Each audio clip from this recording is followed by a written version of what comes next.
The global economy that develops from imperialism is basically based around what we call a core periphery model. We see a smaller type of the system develop in the first round of colonialism, where Europeans colonized the Americas in small enclaves along the African and Indian coasts.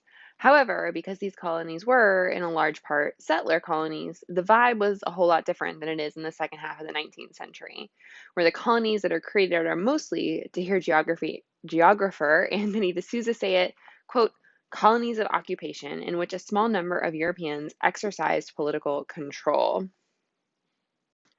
Primarily, the North Atlantic region, the location populated by the colonizers, became the core, and in many ways, it still is the core, who used the raw materials produced by the periphery to fuel industrialization, consumerism, and an expanding middle class lifestyle. The experience of this differed depending on location and on one's status within the colony itself. D'Souza goes on to discuss how the economic practice of this core and periphery model would subordinate a colony's economy to the needs of the colonizer, and how this could hurt a colony in the long run due to specialization. He notes that in this way, Jamaica essentially becomes nothing more than a sugar plantation, Sri Lanka a tea plantation, Zambia a copper mine, and Arabia an oil field. Specialization, of course, has its benefits economically. It would, however, mean that in the event of a natural disaster, the colony's entire economy is wrecked and their people are out of work. It also means that the internal development of entrepreneurship, other industries, service industries, etc., are all hindered by in their growth by colonial policy, since the extraction of natural resources rests on the use of peasant labor. Your must know terms and concepts cites that colonial and other subordinated regions relied on indigenous labor to extract raw materials to power industrial economies in Europe and North America. So let's break this down. We'll start with colonial and other subordinated regions. What does this mean? Because a colony is dependent politically on a mother country, typically its economy will also be beholden to that of the mother country. While Britain, for example, may encourage free trade among its Western partners, free trade is really not a reality if you are a colonial British subject. Britain, as the government of these colonial places, can fund infrastructure projects, determine trade policy, incentives for producing different products, and so on. This is not always cost effective for the mother country, however. Investment in India, for example, grew over time, and while the benefit of the cheap cotton provided by India didn't always make up for it. Most colonies were a basis for either mining or cash crop agriculture on big plantations established in the tropics. The plantations could be owned by native elites, as they often were in places like India and the Gold Coast colony, or by British or other firms, as they were in Jamaica, Sri Lanka, and German East Africa. They were owned by native elites. A lot more development tended to happen. Gold Coast, for example, developed cacao plantations that enriched generations of Gold Coast residents. And we can see that here in the images. We can see the cacao being collected. And then down here at the bottom, we can see that it's the Tete Quarshi cocoa farm. And then that was actually owned by a native person from the Gold Coast. The same happens on rice plantations in Burma, which your book discusses at some length. In other regions, poor peasant farmers would leave their family land, often because colonial policy made it nearly impossible to stay profitable, and they would then become wage laborers on the plantations. We see poor Indian farmers and displaced artisans and their families, for example, move to Tanzania, Guyana in South America, and several Caribbean island plantations as laborers. For example, in this image, we see some of the Indian population of Guyana. There's Indo Caribbeans throughout the Caribbean, and they were often derogatorily called coolies and coolie laborers, and it was not a very nice thing to say about them. If the plantation owners were Western corporations or absentee landlords from Europe or North America, typically the investments in infrastructure only served the purpose of extraction, which makes sense. Businesses are there to make a profit for their shareholders, and so they aren't required to invest in projects that don't contribute to that. Thus, roads, railroads, and ports were all constructed where they would best serve the export industry. One of the most extreme cases of the economic and, most importantly, human impacts of absentee landlords controlling natural resource extraction is from the Congo Free State, while it served as a personal concession of King Leopold II of Belgium.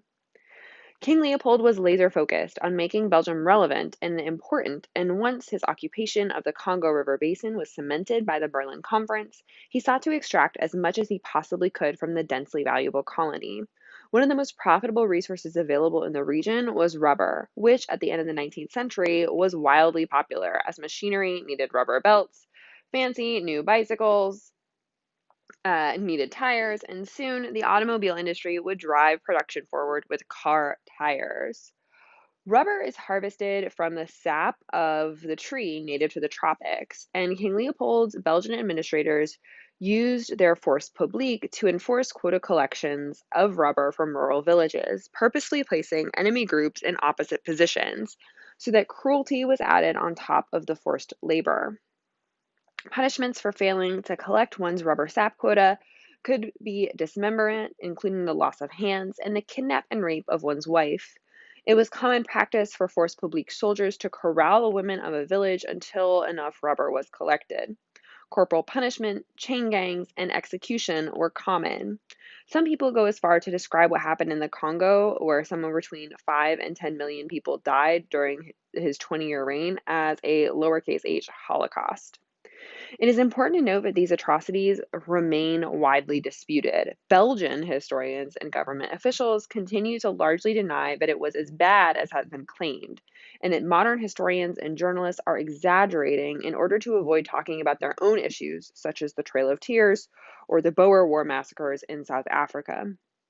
Nevertheless, I think that whatever happened in the Congo, it serves as an example of when economic incentives couple with absentee landlordism and colonial ideology gone wrong. P.S. I am in no way condoning colonialism here. Next up, let's talk about what I mean by, quote, other subordinated regions. Not all core periphery economic relationships in this time are defined by a colony mother country relationship. Regions such as South America and China, despite not being outright colonized by Western powers, were nonetheless subordinated to their industrial economies. In Latin America, we've already discussed the role of European financiers in creating an export based economy in Latin America. But as the 19th century moved on, the Monroe Doctrine and the Roosevelt corollary started to change that dynamic with an increase in the role of U.S. companies. The Monroe Doctrine was issued in 1823 by President Monroe and stated that the Western Hemisphere should not be infringed upon by European powers or that the U.S. would see it as a threat to its own independence. Monroe issues this at the close of the Latin American Wars of Independence, and I'm not sure if he intended it to support the Latin Americans in their own War of Independence that we'd experienced 50 years earlier, or if he meant it to clear the way for U.S. involvement in the area.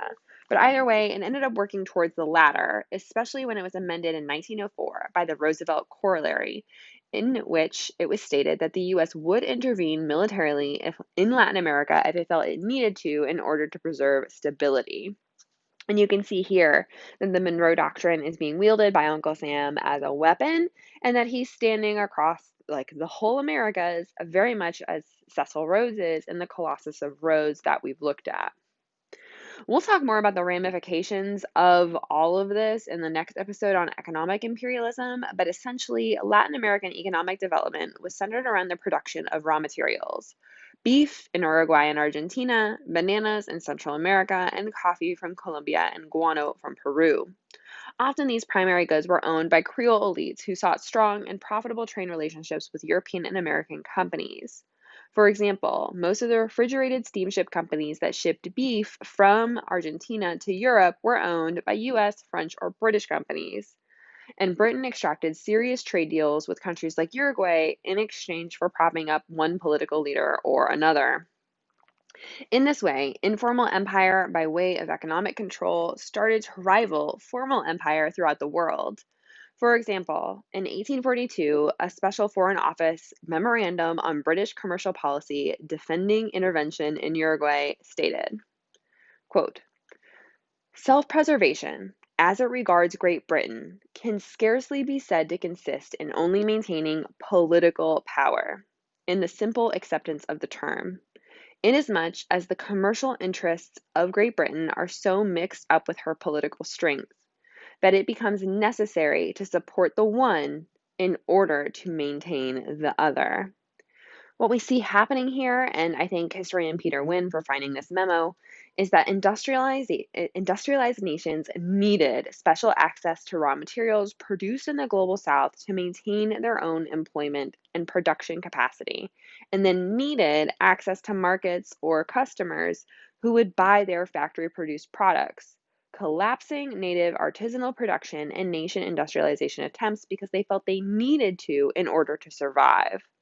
I'm sure this only continued to feed into the social Darwinist dog eat dog, zero sum game they felt the world was at this time. Thanks for watching.